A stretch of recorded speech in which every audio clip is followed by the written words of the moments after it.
Show me what's up. Somebody help me down. Somebody saw a silhouette of a man. Baby, can you dig your man? He's a righteous man. Baby, can you dig your man? Stephen King, The Stand. Welcome to Shake Them Ropes, Containment Edition. Chris, if there's no WrestleMania, you can't quit. I'm going to add time on your contract like Dash Wilder. That's apparently a loophole I did not anticipate when I made this announcement at Royal Rumble. I said I'd be quitting at WrestleMania. Twist, there's not really going to be a traditional WrestleMania, or there might not be a traditional WrestleMania. So whither does Chris go? At press time, WrestleMania is up in the air because the Tampa mayor, I believe, wants Vince McMahon to cancel it, and Vince McMahon wants the Tampa mayor to cancel it. So he has a streak going, Jeff. For 35 years, 36 years, it has been unbroken, and only one thing can stop him. Two things: death, or the U.S. federal government, or the city of Tampa, or the state of Florida, because I believe Ron DeSantis. Okay, four things. Only four things. God, this goes right into Vince's pet peeve list, because if you haven't heard stories about Vince McMahon from other writers and people who have worked at the WWE, he hates people who sneeze. He doesn't believe in illness. He thinks it's weakness. He thinks you should be able to control your own body. Now we have a national contagion, possibly, where a national pandemic where a lot of weak people are going to be sick in his eyes, and this has to be driving him up the wall. Up the friggin' wall, that all these sick people. Oh, I just expect him to come out in some sort of promo going, "We're going to have the greatest entertainment extravaganza ever, but you guys had to be sick." You know, I could just see him cutting a promo on the nation as a whole being weak because of the coronavirus. The best thing that has happened for WWE's stock price right now, which has been taking a beating, is that Vince has not said something like that. Because let's just stop and consider what WrestleMania is. Obviously, it's the greatest spectacle of them all, the granddaddy of them all, where the stars come out, the showcase of the immortals, all of that. But what it is logistically is people driving in and flying in all over the world to come in to a local economy, a bunch of strangers bring in strange stuff from different places. Most importantly, though, for all of these exercises, is the money that they bring in. This operation is just simply, this WrestleMania operation and all of the satellite shows around it is simply not tenable right now when you've got the nation of Italy in nearly nationwide quarantine, when you've got Germany shutting down large parts of the country. Obviously, China is in quarantine, or parts of China are in quarantine. There are Italian wrestling fans. There are German wrestling fans from Europe, people who would be thinking about coming into America to come and see WrestleMania. And the only conscionable thing for a chief executive of a company to do, given this business operation, I am aware there's a lot of money invested in it, but the only conscionable thing in terms of disease outbreak and spread, to not have a class action lawsuit on your hands somewhere down the road, would be to call this off. But he wants to save face. Before we get really on a roll here, because we got a lot to talk about this week, we are sponsored this week by GetRoman.com/VOW. We will talk about them more later, but we just wanted to give them a thank you for sponsoring this episode. For me, I think David Bixenspan had a great article in Vice this week. My friend David Bixenspan, our friend David Bixenspan, friend of the show David Bixenspan, really WrestleMania has evolved into a trade show for wrestling. Because you have all these independent groups that a lot of people may not know of doing shows all around as well, and talent going to those shows. And really, it's a chance for larger companies to also scout that talent. Like, I think this was going to be the year. And in David's article, he makes a good point of this.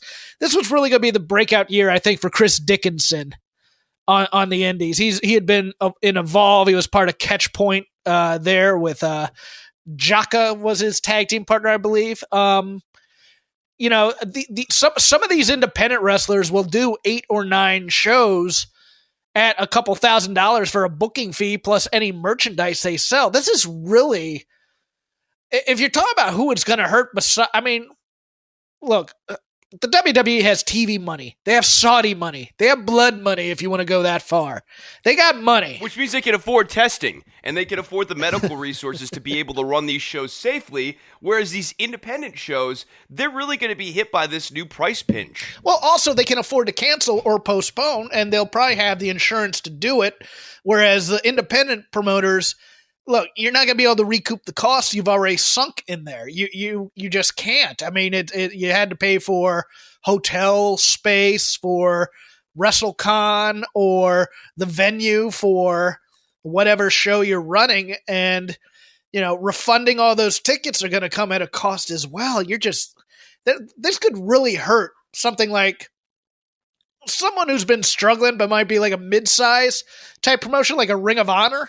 This could really hurt them badly, and this could absolutely bankrupt a smaller thing like a Game Change Wrestling or something like that.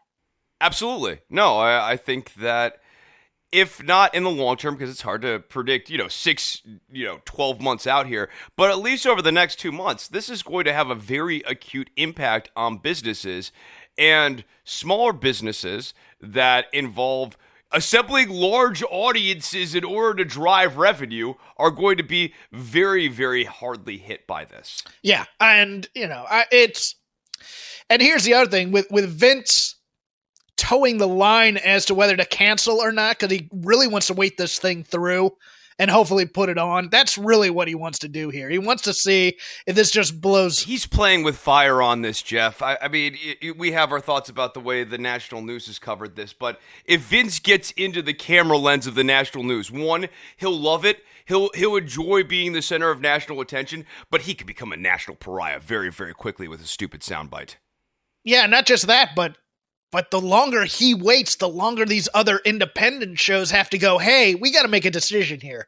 We got to know if we have to cut bait on this show, if we're going to run it or not. Because, Vince doing his thing is great, but we may have to run a show somewhere else to make up the money for it or find another revenue stream or whatever. And if he waits till the last minute to postpone this thing, they are absolutely screwed. I mean, my suspicion is that a number of these smaller shows are going to end up doing the right thing here over the next few days and calling off their shows. I just don't think presently there is a way forward until the actual curve of the disease seems to be flattening out and tapering downward. But right now, I think pretty much everyone agrees that the trend line is going to be moving up for the foreseeable future, and we'll have to see where it plateaus out, but that's not going to be by the time of WrestleMania. A little bit of housekeeping for the news. I had promised to drop the Beyond the Mat episode we did on our Patreon this past week. I chose not to do it because I didn't want to add an ad read in there, so I will probably do that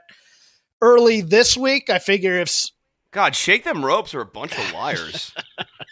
That podcast sucks. Blame Rob. Yeah, God. Rob's the biggest liar. He said he was going to eat a hat. Yeah, that guy is full of it. He said he was going to eat a hat, and he never ate a hat. I'm actually still kind of mad about that. I want to say that damaged the brand. I believe that it did. That was permanently damaging. There was a hat eating that was promised, even a sliv of hat. Yes. Sliv. Just a tiny sliv. Yes, Chris, I am most angry that my word being bond was ruined by Rob not eating an actual physical hat. Once you break the trust with the audience, Jeff, it never comes back. It never comes back. It's about faith. It's about confidence. And, man, the audience is a sacred bond, and you guys really misstepped there. Thank God I came along. 6'4", 235, and jacked to the gills. Okay. But no, I will drop that Monday or Tuesday. If you are self-quarantining, be careful. Make sure you get supplies. Reduce going outside. I won't necessarily become a shut-in. But just be... Clean stuff, guys. Clean stuff. Clean your kitchen. Make sure that... my biggest advice to everyone who's really worried about this, stop eating fast food right now. Cook at home. Pass everything that you're cooking overheat, but stop eating in shared kitchens, and you'll have a much lower risk of exposure. You know what? That's the opposite of the Tony Kornheiser rule. Tony Kornheiser has this thing where he goes, once a year I'll go and I'll get a Big Mac because everything impure in there will get into your system and build up the immunity. I was thinking about going and getting In-N-Out Burger this weekend because it'll be the last time I'll feel comfortable getting In-N-Out Burger for a long while here because of that thought process. Don't get me wrong, I like me some junk food occasionally here, but like I think the basic math here and kind of disease theory says don't eat in a shared kitchen right now. Dear, shake them ropes. Do not give out medical advice. We aren't. We're just giving out tips. Please do not take this medical advice as you would a doctor's. Neither. Well, this isn't really a medical advice. This is just dietary tip. 4 out of 5 shake them ropes hosts recommend. And the other one's a liar. A terrible liar. Rob. So it's been a long week. Here's how long the week is. Elimination Chamber is still part of this week's festivities. If you have not watched it, here's what I would tell you to do. Oh my God, I did watch that this week. See? What a crazy week this has been. Watch the first 3 matches, then shut it off. You'll be fine. I thought the Daniel Bryan Drew Gulak match was fantastic. I absolutely adored it. I did the post show over on Fightful. If you want to listen to my hot takes, these are going to be tepid/cold takes on Elimination Chamber. That match I absolutely adored. I thought they beat the crap out of each other. They threw each other around. I was worried for Daniel Bryan's neck at a few points there, especially on the release German.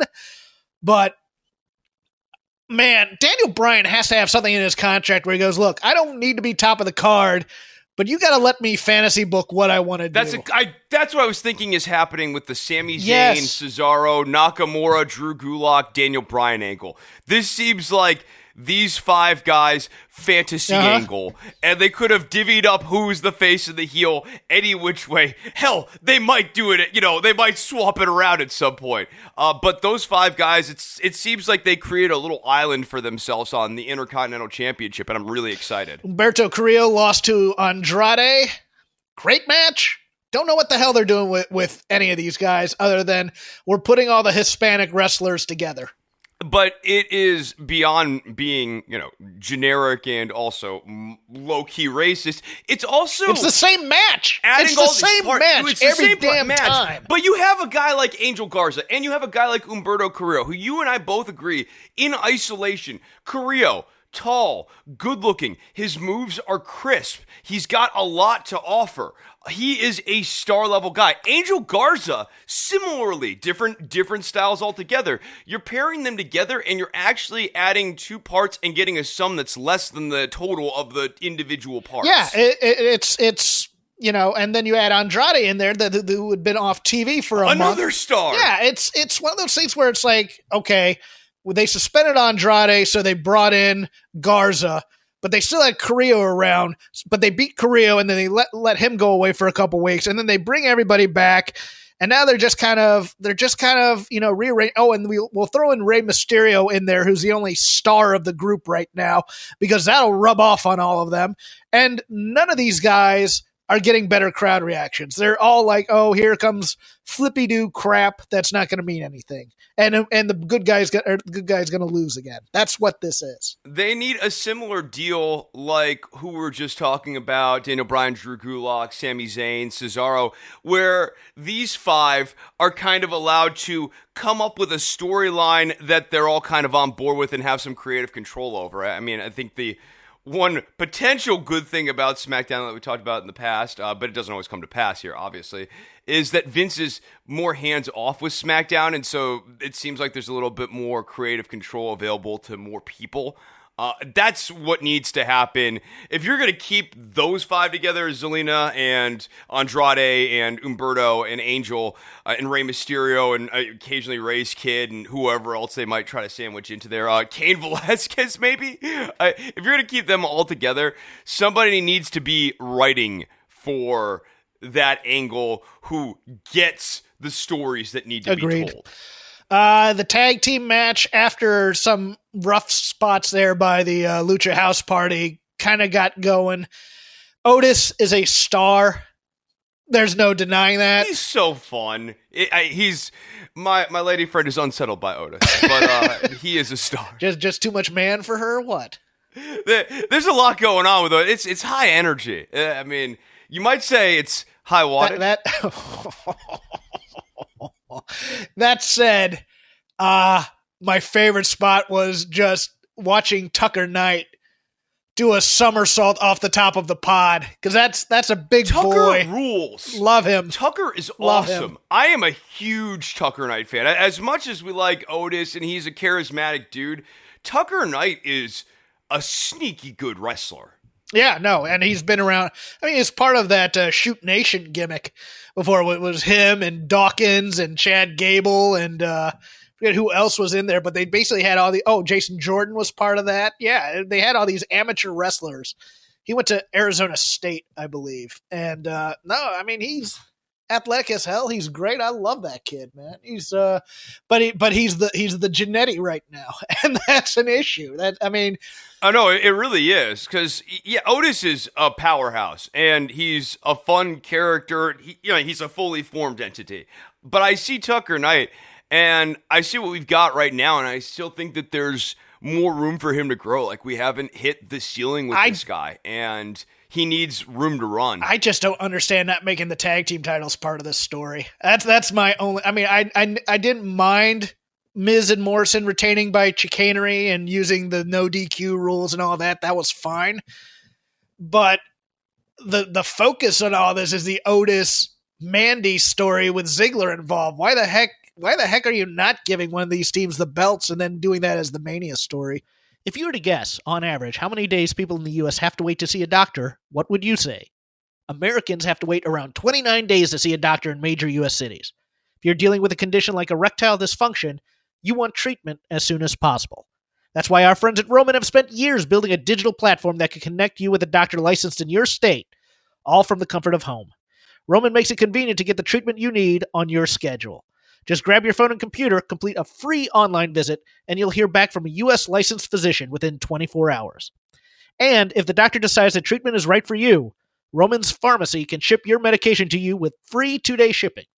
You also get free unlimited follow-ups with your doctor anytime you have questions or want to adjust your treatment plan. With Roman, there are no commitments, and you can cancel anytime. So if you're struggling with erectile dysfunction, go to getroman.com/VOW for a free online visit and free 2-day shipping. Once again, that's getroman.com/VOW for a free online visit and free 2-day shipping. And we thank Roman for their support. The other stuff pretty much went how we thought it would, except for Sami Zayn winning the IC title. Did not see that coming at all. But The Undertaker comes out, kills the OC, helps Aleister Black beat AJ Styles, which we thought was going to happen. There was a lot of negativity towards the women's chamber match, and I had absolutely no problem with it other than the fact that Asuka was a little too goofy. Oh, yeah, she was definitely goofy in it, and I thought that the story was fine. We talked about the narrative need to build Shayna Baszler. Yes. I wouldn't have done it in Elimination Chamber. We discussed that. But they needed to do it at some point. They chose to do it in Elimination Chamber. I have no problem with that decision. I thought in terms of execution, it got draggy in the middle. Everyone saw what was happening. It was like, let's say the movie Jaws, different plot to my version of Jaws here, where like the boat sinks and the final 20 minutes, Jeff, is just everyone in the crew. It's slowly but surely the shark comes around and eats one member of the crew. And the first time you're like, oh, that was awesome, dude. Richard Dreyfuss just got totally gobbled up by Jaws. That was dope. And then like 15 minutes later, you're still freaking there, and you know that this guy who's trying to swim to the shore, he's like 5 miles out from the shore, so there is no chance he's getting back. And then finally the shark shows up, and you're not like, wow, that was terrifying. That guy must have been scared shitless that entire time. You're more like, cool, I can finally go out to the car. Thank God. I have to use the bathroom. That was kind of my experience at the end of the Women's Elimination Chamber match once we got to Liv Morgan. We knew Liv was going to get decimated. There was sort of a fun drama to that, but those wait periods kind of dragged. Yeah, and plus Asuka really needed to be more killer as well, but kill her with an injury as opposed to... She was a bit of a Looney Tunes character. Yeah, she was on her... I mean, look, the Kairi Sane Asuka thing from Monday night went from sublime to ridiculous to friggin' art. They are now the best part of that show for me. Watching them on their whatever the hell they're doing and just having a blast being weird performance artists that they are before they wrestle. I adore it. I wanted in the ring. NXT. I need it to be crazy. I want her to be NXT. Intense. I want her to be NXT Asuka. She's not intense in this iteration. Yes. And that is the thing that's... I have no problem with She's the foppish. crazy, lunatic-ish sort of promos that they're doing. I think they're fun. I think they're also, like, it's them... taking the piss out of the audience, right? Like, they're making fun of the audience with what they're doing here. But I think in the ring, when she's waiting in the chamber with the injured hand and she's working as the de facto babyface, she needs to be staring at Shayna Baszler like, I am going to kill you when I get into this ring. And banging then on the window going, I'm getting you, yeah. When she finally gets out, she is wailing on Shayna Baszler. And then Shayna Baszler overcomes. But during this whole time, commentary is almost kind of relieved, as though order has been restored to their expectations. Asuka, this champion who held the belt for, 900 days or whatever. She's in there. She's in control of this match. Shayna Baszler's a young upstart. She was tearing apart the young Riot Squad and even the veteran Natalya. But we're talking about Asuka, one of the WWE legends here, and we're seeing the natural order of things play out. Shayna Baszler had a good run, a respectable second place finish, but wait, Shayna Baszler turns the tables on Asuka and dismantles Asuka. The match turns the other way, and the announce team and the crowd are shocked by this. But Asuka wasn't in control enough to really do that final heat transfer.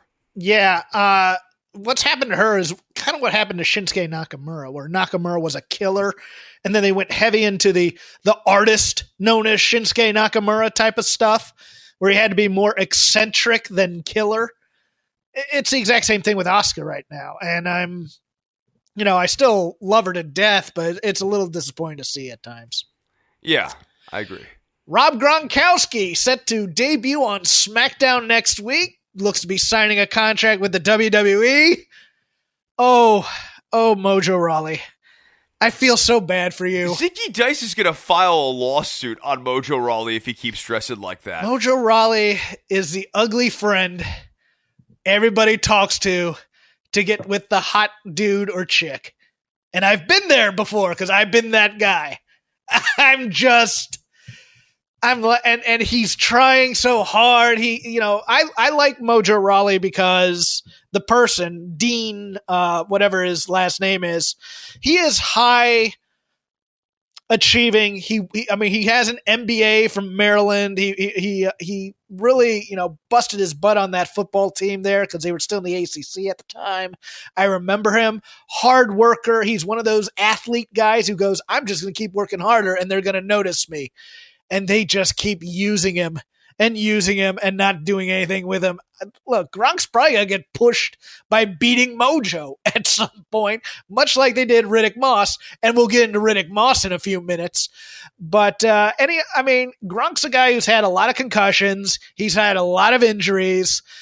I just think he's going to have the Ronda Rousey program where he's not going to be on the road doing daily tours. He's going to be a special attraction type guy, if anything. Yeah, it's going to be really interesting to see how they use Gronk. I suspect initially they might use him in a tag team until they see what they actually have there in terms of how many minutes in the ring on his own could you trust Rob Gronkowski. It seems like the most natural way to get his feet in the water is to pair him with someone like Mojo Rawley, have Mojo work most of the match, have Gronk get the glory spots, and have a big feel-good win at Mania. I wouldn't split them up initially, and depending on how much ring acumen Gronk shows, they may never get split up. I don't know. I have my doubts. Gronk's a bit of a meathead. No, in the most lovable way possible. He also has something that a lot of people going to WWE don't have. He has walk away money.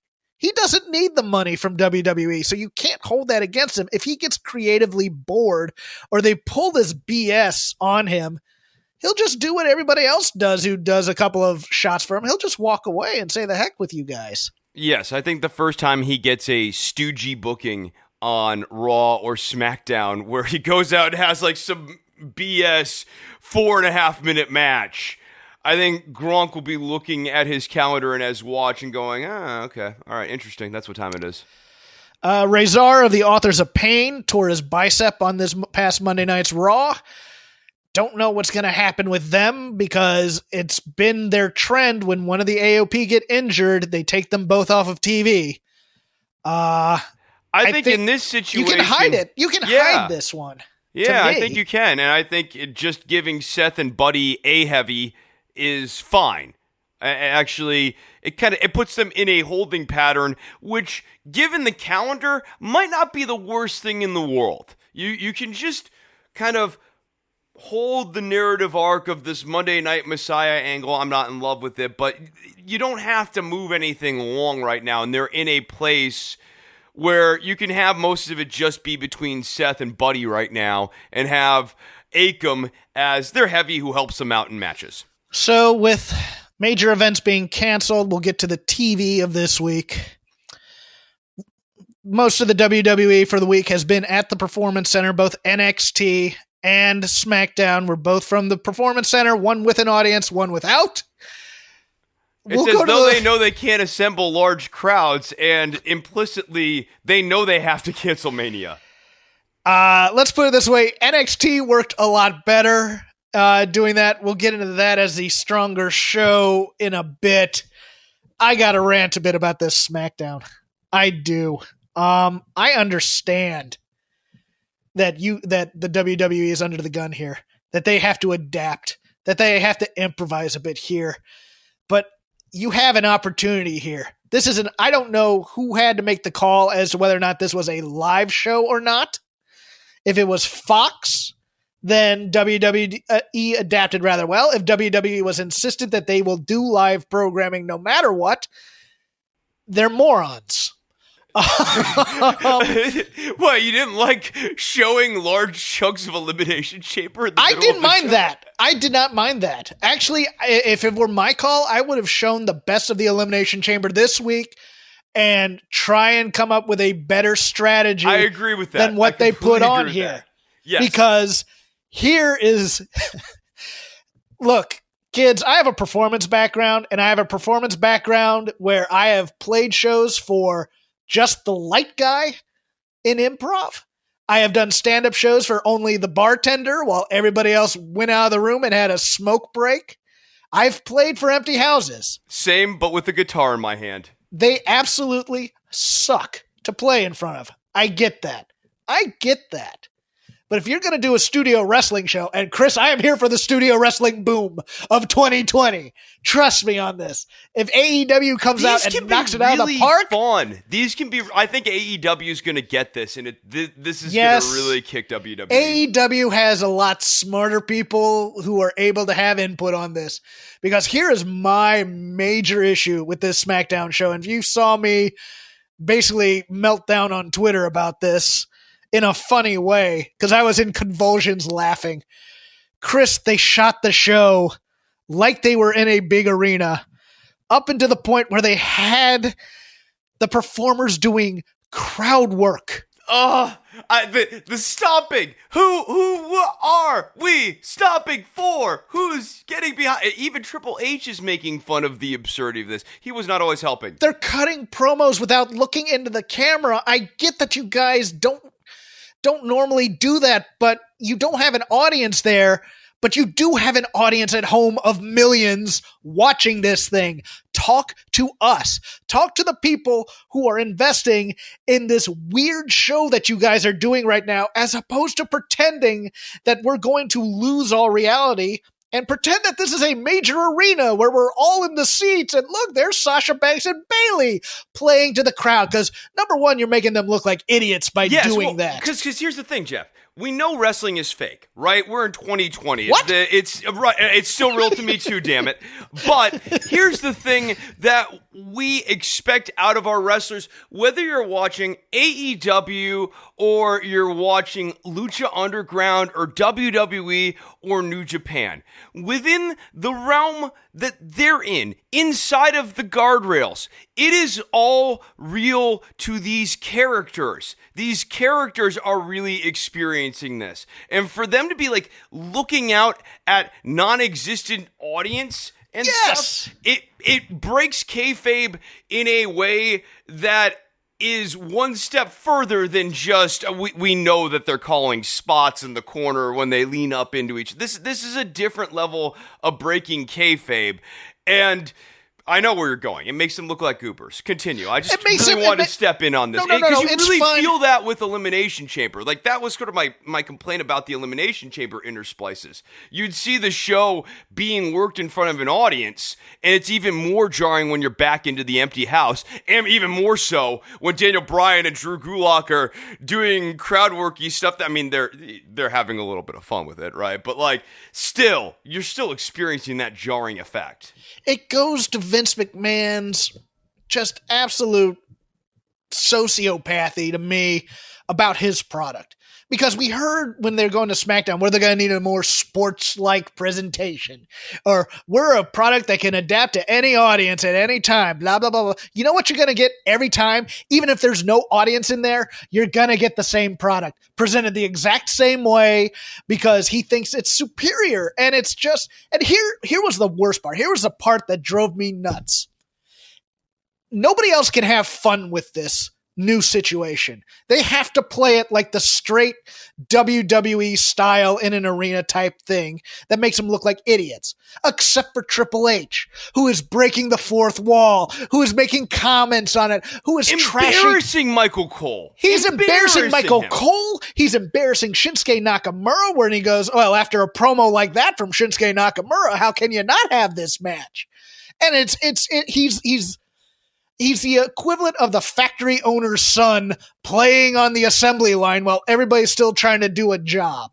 And it makes everybody else look stupid when the one guy who has any authority within this world, because that's how they established him at the beginning of this show, giving that heartfelt, hey, we're here to put smiles on people's faces. I'm the COO, blah, blah, blah, blah, You're blah. about to see something really special here tonight. You're about to see something really special. Here I am to fart all over it while everybody else looks like an idiot. And also, that starts off by breaking kayfabe, too. Like, you're about to witness a show.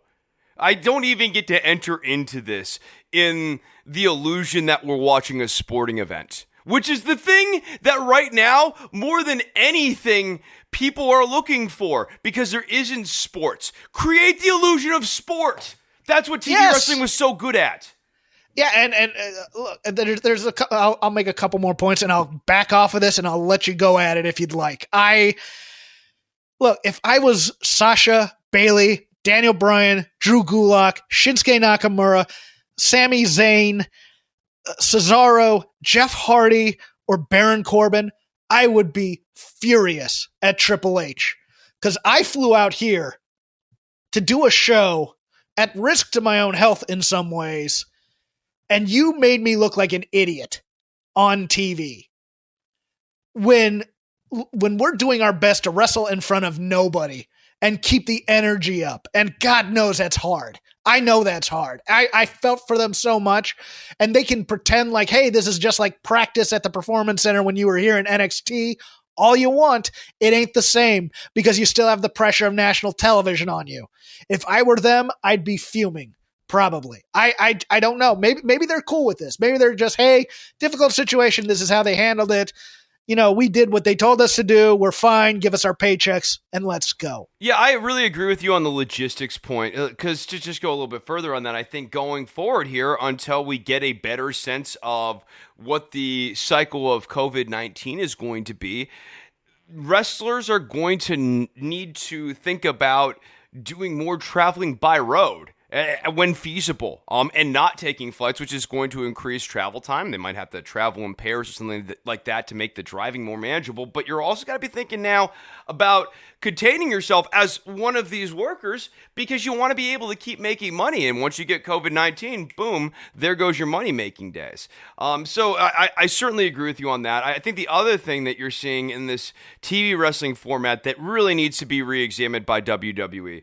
I get that WWE likes to work a quote-unquote safer style of match, but the match format is going to have to change necessarily if you're going to be doing these shows inside of small houses, but particularly in front of basically empty rooms. They're going to have to work a different, stiffer style.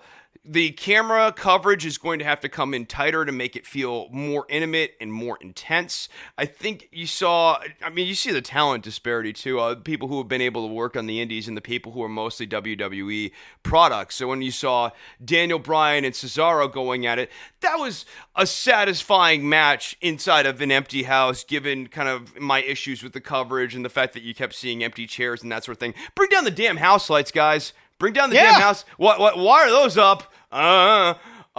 You could have told us there was an audience there, fed in crowd noise, turned down the lights, and we would have never known. That would be one option too. I don't know that I would have gone that far. But I'm just saying you have creative options here. Don't have me looking at empty chairs while I'm watching two guys wrestle. You are exactly right on this. They need to go to probably a little bit more of an old school style, because I'm telling you, if you're getting these women in there doing their dancing choreographed spots, forearms, kicks, I can hear them calling them in the ring. Yep. And as opposed to, I hate always invoking my old school fandom, but instead of calling it in the ring, where, punch, kick, stomp on a guy, work on a body part, try and get the, making it look more like wrestling, which Vince hates. So, and now you can tell stories with actual talking in the ring too. You can have them yelling at each other and stuff, which is a really fun new narrative device to play around with inside of this studio. You could do whatever you want here. You could have done what Gargano and Ciampa did and go all around the Performance Center and trash the joint, because you have 40 people waiting to clean it up afterwards. Love that match. We'll talk about that in a second. But, you have possibilities, but they're doing the same backstage segments as if, This is a very interesting wrinkle between AEW and WWE, where we've talked about, what do both of these organizations have in terms of pros and cons. A clear pro here is I just think AEW is going to be able to think much more dynamically between the Jacksons, and also now that they've got Matt Hardy as a narrative resource here, they're going to think dynamically about this and maximize this. Yes, Matt Hardy's going to, if they want to do filmed segments, they can do all the being the elite they want here. If they showed up at the NWA arena and filmed a show, I would mark the hell out.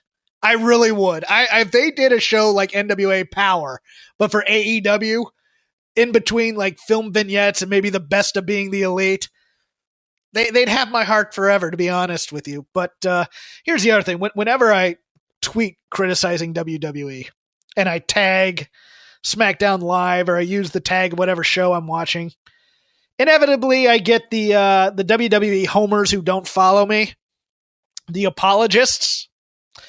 And this was my favorite one, Chris. I'm not going to shame the person because he was trying to make a point. He just didn't know. He goes, well, Vince never really did studio wrestling all that much. He really doesn't have, a knowledge of how to do that stuff. Oh, no. And I went, you know what? If only there were a resource that were online that possibly had the history of wrestling, including a lot of studio wrestling on it. And it were free to subscribers for the first month, possibly. It's too bad there isn't something like the Library of Alexandria, but for wrestling, somewhere located in the country. Like, if it was in Connecticut, that would be super useful for Vince.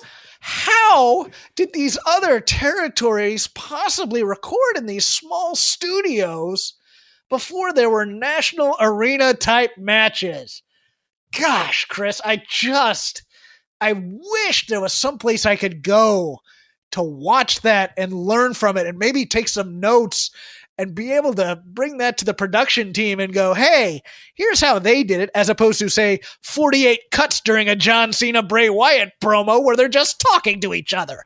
That was insane. That was such a ridiculous way to shoot that promo and to block that promo. To have Bray Wyatt walk through the empty chairs. Cut. We need action. Walk through the empty crowd. Yes. That would have been jarring jarring, quote unquote. It would have been stupid if there was a house, but it was dumb, especially in the absence of a house. He should have just walked out, and they should have just taped that entire thing, not in the ring, but on the entrance ramp. I watched this, and I tapped out after a half hour watching live, and I watched it on DVR this morning so I could fast forward through all the ad breaks. Thank God they didn't make them wrestle through the commercials. No, they did. They did. Remember, there was at one point the Daniel Bryan and Cesaro match where they come back and they're like, "Man, you missed some great action during the commercial." I'm like, "You goobs!" No. Because there's uppercuts during the commercial break. Oh well, there's video of Bliss and Cross and Sasha and Bailey stopping. They took 5. No, they took 5, and then because good. of that, because Trips was reading the internet the entire time, which he brought up during the broadcast, then Daniel Bryan and Cesaro, they actually go during the break so we can come back from the break to show you, Jeff, that this show, they are working their asses off, buddy. This is real to them, damn it. We're going to put smiles on people's faces no matter what, even if we just make them look like idiots. No, it's not even about making them look like idiots. This broadcast felt dated. It wasn't even. I don't mind dated. I just mind not old school, Jeff. Dated. Like they didn't get the time they were in, and they weren't doing a throwback, but an anachronism, something that was out of step with the moment. I don't blame the talent. I don't blame the writers. I don't blame anybody. But to me, it was it's just a presentation thing. It was insulting to me. Well, it is a presentation thing because they just did it the same way they always did, as opposed to adapting to the situation at hand. And it's just like, that's not going to work. I'm not going to sit there and watch an empty arena and pretend that there are fans in there that Sasha and Bailey are, mocking on their way to the ring. Oh, let's talk about the dialogue to some of these promos. The tone, the way you're delivering the promos. It was the same. They actually, I think they probably had this written like last Thursday or something or over the weekend before they knew they were going to cancel it. So they just said, hey, we're going to go ahead with the same promo anyways. And if you've ever seen a format sheet for WWE, I mean, they have the wait for applause, wait for the boos, wait for this. Here's where people will do this type of thing. I wanted Triple H to shout what at some point during a promo, just to make it feel like home. Don't give him ideas. Oh, I'm for that now. I'm just look, if Triple H is going to be an agent of chaos on these shows, I want him to steer into that skid, man. I just To that point, if Triple H is going to be on these shows, and I'm not saying it has to be Triple H, one thing that these shows in the Performance Center or the empty arena or the studio, wherever they are, what they need is they need a commissioner figure. The commissioner doesn't have to do much other than make the matches and stuff, but they need someone to kind of be a narrative somebody with emergency powers. Exactly, so that they can kind of move stuff along narratively and create the engagements. That this was screaming out for a commissioner. Where is Adam Pearce now? Bring him out, because he's been kind of the agent on SmackDown of the powers that be, and instead they went to Michael Cole and looked at. This is the point where Michael Cole looks at Triple H. Are we going to have that match tonight? And Triple H goes, well, after a promo like that by Shinsuke Nakamura, where all Shinsuke Nakamura did was nod or something like that. I got angry at that. The Sami Zayn stuff was pretty condescending too. His exchange with Sami Zayn, where he basically said to the point, "We find you annoying." Yeah, he's being DX Triple H, and this isn't what this calls for. And this is performer Triple H. This is nobody can get over anything on Triple H because he's the coolest guy in the room, Triple H. And he also can tell his truth about you, and you can't really fire back and challenge him. I think there's some weighted comments. I think some of this is more Vince's truth than Hunter's truth, but I hope they adapt. I hope Raw is better than this. Because they're going to have real problems if it's just 3 hours of this. Yeah, I couldn't watch a half hour of this without going, this is stupid. This is insulting me. I'm going to go watch a repeat of your 2-year now champion Virginia Cavaliers basketball team. No tournament means we are still the champions. Jeff Hawkins always looking for the upside of down. I want a banner. I want a second banner at John Paul Jones Arena, please. So the one thing that really bugged the hell out of me on Raw, Riddick Moss, your 24/7 champion, has now beaten in consecutive weeks Ricochet and Cedric Alexander. And that's fine. I get that. Chris, who is Riddick Moss? In terms of Raw canon, what have they told us about Riddick Moss? Well, you see, he's the 24/7 champion, Jeff. I know that. But who is he? What is he? What is his purpose? Why should we care about him? Riddick Moss is... He was he was Mojo Rawley's friend for 2 weeks. Right. Then turned on him. That's it. I get it. Riddick Moss is currently the 24/7 champion. And he defends that. The way the belt works, Jeff, you see, is that it can be defended at any time, any place, anywhere. And Riddick Moss is currently that champion. I hate you so much right now. You have no idea how much I hate you for doing that bit on me. He has his old NXT Riddick Regimen Titantron, which they got rid of because it was such a stupid gimmick. This is like 3 gimmicks ago, Riddick Moss, that they're introducing him, but they haven't let him he cut a backstage promo, which is okay, but there's no video package of him from NXT. There's no, he's a guy here. They haven't made him feel important.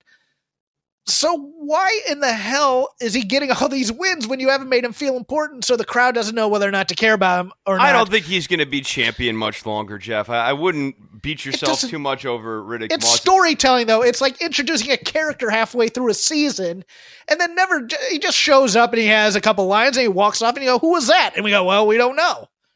And this reminds me a little bit of The Room, where that one guy quit midway through the movie, so they had to give all the dialogue to someone completely different. You're like, who is this guy? Why is he saying all these things now? Yeah, it's different than, say, I think it was the 4th or 5th season of Justified, where another guy got a role on another TV show, so they had to abruptly kill him. You at least knew what he was doing there. Or Fresh Prince of Bel-Air, where the original mom left and they had to replace Aunt Viv with someone else. She was an established character. I mean, she just slides in, you make a couple of meta jokes about her, and you move on. He's been on your TV for 4 weeks now. And they finally got around to saying he was at the University of Minnesota on commentary. It's like, okay, there's something I didn't know about him. But if you're a main roster watcher and you don't watch NXT, which is the majority of the main roster people, you're going, who is this guy?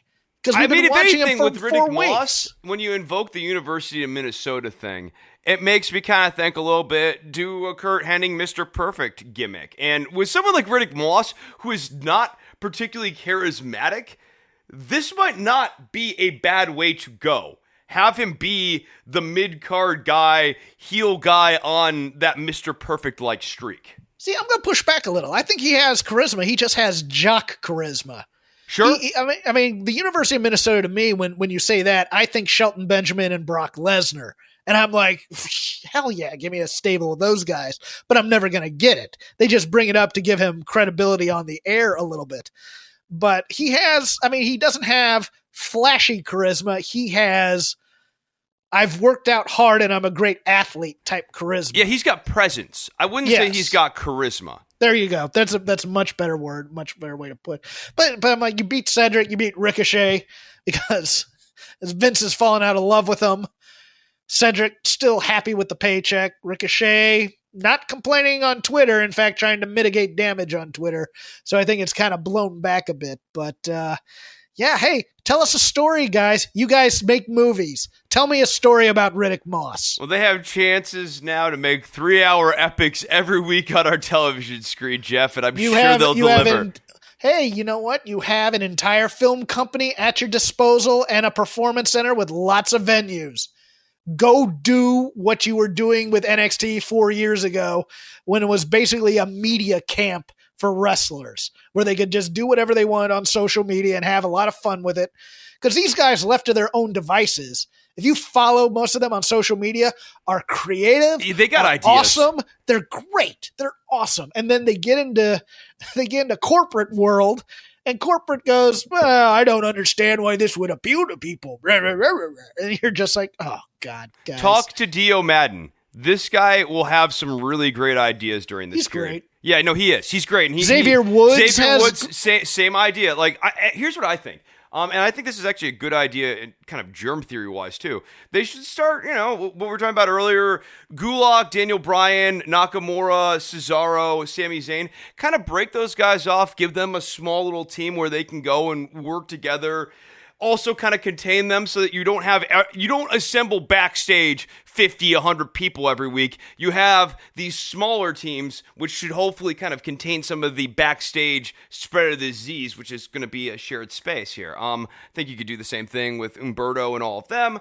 I think the New Day guys, Dio Madden, those guys seem like they have like-minded ideas with the interplay between gaming, live streaming, and wrestling. Get those guys together, let them come up with some ideas, and do your segments with these self-contained cells of wrestlers. I think that helps in terms of germ stuff, but I also think will make for better product that feels more real. Yeah. Anything else from either SmackDown or Raw you wanted to hit on? Not really. The John Cena promo I thought was tone deaf. It rang really, really hollow when he's sitting there and going like, I overcame all of these different things. And why do you think that is, Bray Wyatt? And he's saying all of this like it's real, but the house is empty. Like there's this big cloud of fake all around John Cena as he's delivering this promo about wins and losses and how he always picks himself up from a loss. And the difference between him and Bray Wyatt is not backstage politics. No, it's opportunity. And the crowd goes, nah. There is no crowd, Jeff. Well, I'm the crowd. I'm at home watching this. No, I know. And you really have that feeling because the house is empty. He's saying all of this and you're like, bro, this is fake. And I know it's fake because I am looking at one of the fakest presentations I have ever seen on a wrestling show right now. He's the Steve Buscemi, what's up, fellow kids character from that Saturday Night Live skit, wearing the neon in his 40s. It just looks bad. Yeah, it's bad. It's my fear of what Bayley's going to become, like the side ponytail at like 40 when she's wrestling. I don't want Aunt Pam to be like that because we stand Aunt Pam here. But here's the other disconnect about that Cena promo. It happened 1 hour after Roman Reigns is complaining about Goldberg being a part-timer. Are you kidding me? You're going to do this whole thing about wins and losses and giving your life for this business, blah, blah, blah. An hour after Roman Reigns has basically buried people who only come in for big shows. It was tone deaf. Yeah, no, they completely missed the mark with the Cena promo. He was given bad material. He didn't do a good job with it. At this stage of his career, particularly as a part-timer, John Cena just needs to come in a suit. He looks good in a suit. Especially when you watch him do all the television appearances and stuff, he looks very, very sharp. Just have him come in and look dapper. We all know he's not 20 anymore. Mm-hmm. Yeah, hey, show what you worked for. Show the wealth. Show the success. Be a big timer. Even heel it up a little bit. There should be a bit of a Ric Flair quality to John Cena, or a bit of a Rock quality. Like, he is a Hall of Famer now. And when you work this hard, you have the signs of 20 years of hard work and being at the top of this business, some of which is money. But it's also respect. It's also opportunities now outside of the business. He's the finished product. And I mean, if he wants to come in and scold crazy Bray Wyatt for not rallying, and Bray, you could be living like I'm living, but the reason you're living like you're living is because you suck. It's not the best, or it's not my favorite sort of babyface narrative in the world, but I think it's a much more compelling one than what John Cena was trying to sell here. a guy like Bray is smart enough where he could go, you know what, all that money's made you soft, John, and you can really, because if you watch like the FCW documentary on the network, really worth your time. Heath Slater comes off as such if he's not a millionaire many times over, he should be. It was great, but you could just see his own creativity in there, man. I mean, look, John Cena could come out and go, look at all I've worked for, look at all this, look at all that. He could heel it a little bit, but not go over the line, and Bray could use that as a way to fire back at him, as he's the hungry one, because that's what this thing is about. He is the hungry one. So, you know what? You've gone soft, John. You don't have the edge you had anymore when you were here full time. You are, like Roman said, a part-timer, blah, blah, blah. And it was, yeah, we'll see. We'll see how this progresses. I don't know. They may be having Mania in the Performance Center. I'm very interested to see how they adapt Mania, because as we said at the start of this discussion here, it's very clear. Look, Vince is trying to hold the line on Mania right now. It's a massive revenue driver for the company. It's this company's Super Bowl. It's, their mega season, their Christmas season, if you will. But internally, they are aware that they can't assemble audiences right now. It's just simply too much of a liability risk, and you're not going to be able to assemble thousands if you can't assemble hundreds. Viewership on Wednesday nights down across the board, presumably because of... Everyone's quarantined, Jeff. You can't go and watch TV. Well, our president's press conference on this whole thing was at that time, so that's probably what caused a lot of this. That. AEW, still the hotter show, in my opinion. Still has a certain energy to it that NXT just does not. I don't know if it's the arena. I don't know if it's the brutality of it all. I don't know if it's just it feels like everything you watch is a little more important. That said, NXT wasn't a bad show this week. I liked a lot of it. I especially loved, as I said before, the Ciampa Gargano match.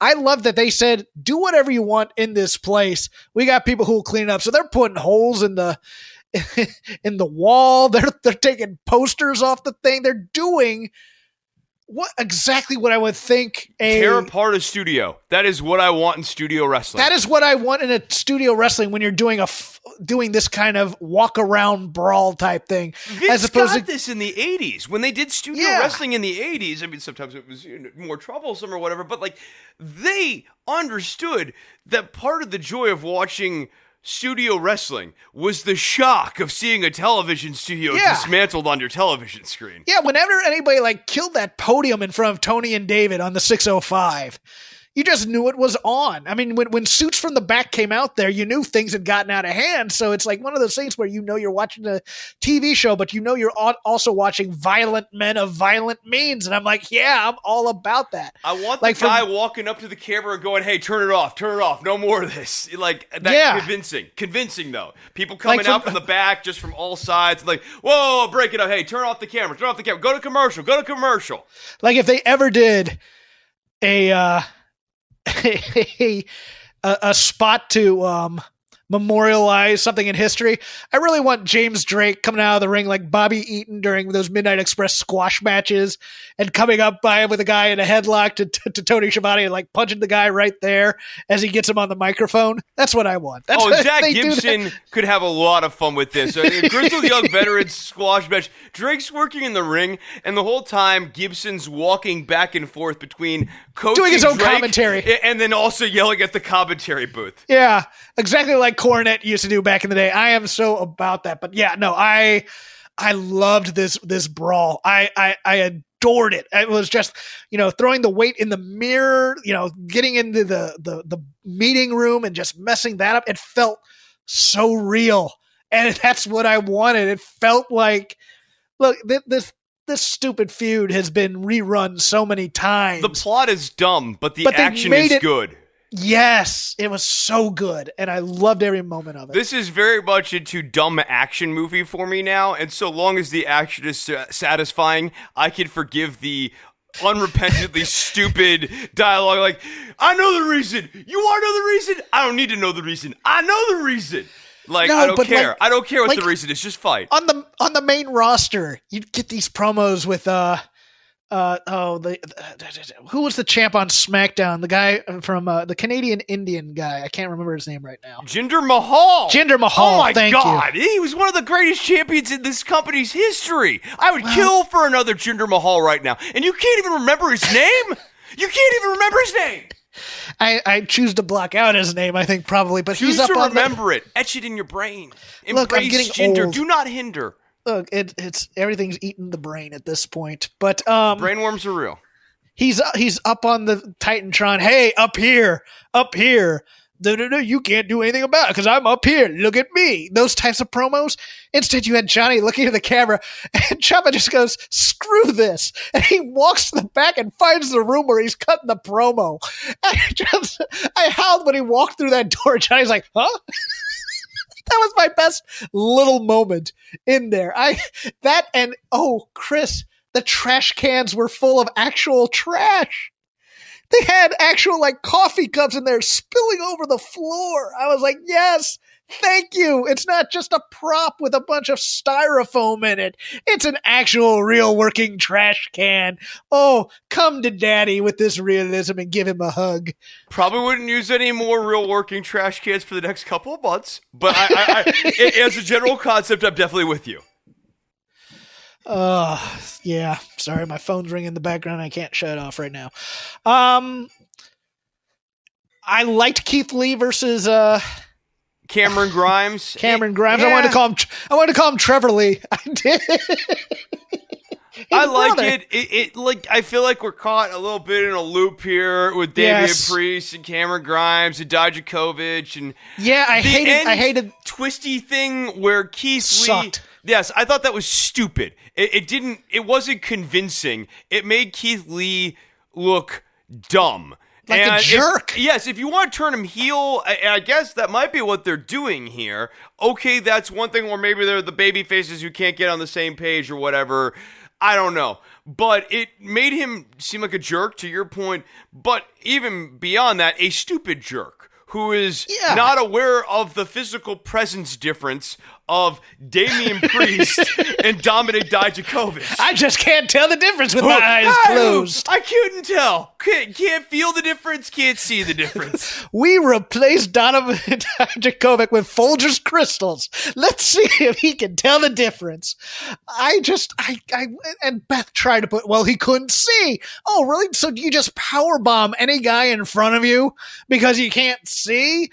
I hated this, Chris. Wait, was it because he couldn't tell the difference, or was it because he thought Dijakovic was the one who hit him with the ass? Yeah.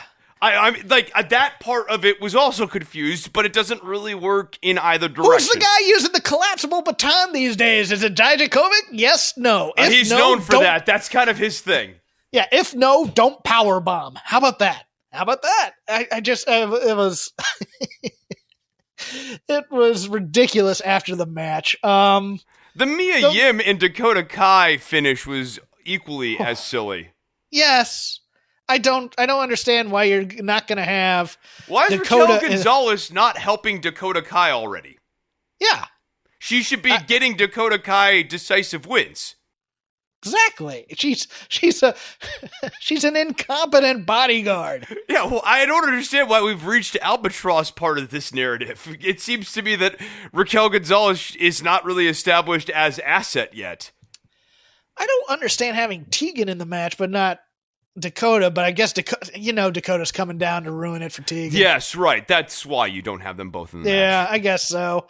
This match was okay. Mia Yim has shown herself to be willing to kill herself by falling through ladders already. I really like Mia Yim. I don't like how they use her. Yeah, I think she's a better straight ahead babyface and badass. Yes, I do. I agree. No, I think that she actually is kind of underutilized as just compelling, tough babyface. Scrappy. Speaking of Tegan, we get Tegan Knox against Deonna Purrazzo. Keep Deonna in your prayers. She's not happy, it looks like to me. She's not engaged, man. It's like it's not just the physical differences. I think the physical differences in this case just belie a ring style. She's not into what she's doing right now, and it's palpable. and there's reasons for that, but I'm not allowed to divulge them at this time, so I'm gonna blue ball my audience a little bit. I'm sorry, but yeah, lies and blue balls. Deanna's so good. We thought she might be hooking up with the Robert Stone brand because of her teaming with Chelsea Green, but that doesn't look like it's going to happen. But we get Tegan Nox in this match with her 2 reconstructed knees, and God knows she's willing to take risks that make me scared to death for her. But it's easy to take risks when it's the other person who's going to get the knee brace in their face. That's true. Well, I mean, but still, falling from the top of a cage true as well. Yeah. with a knee brace ain't no joke. Same thing with a ladder match and a knee brace. Kind of here for Candice LeRae and Mercedes Martinez. Don't mind either of them being in a ladder match. Both of them tough as hell.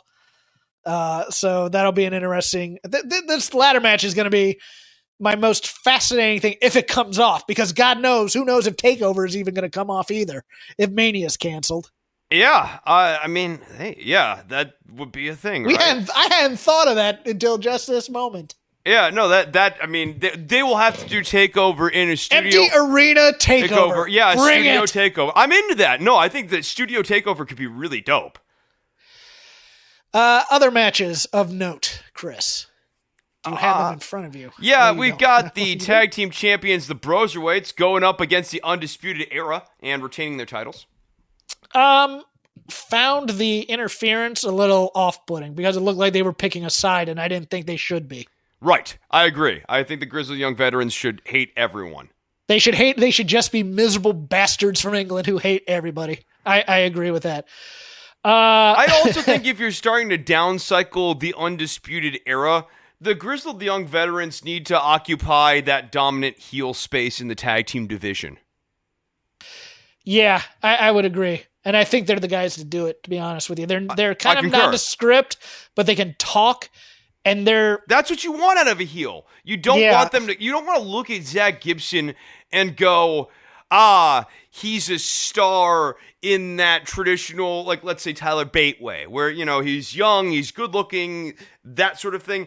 Zach Gibson is a star because he's a villain type of star, which means that he's just got that charisma, and he can go in the ring, and he's got the talent and stuff, but he has the ability to really draw compelling hatred, and that's super important. You've got to have the polarization, the hate on one side, the love on the other side. It's a different kind of hate than Fish and O'Reilly bring as kind of the super cocky jock types who are, into their MMA, and as Jay Briscoe used to go, irredeemable heelness. They're little mouthpieces and stuff punching at their bags. Right, because you could see Red Dragon as a babyface team, right? Because they're scrappy MMA guys who like to train, and that's sort of an admirable quality about Fish and O'Reilly, even when they're inside of the Undisputed Era.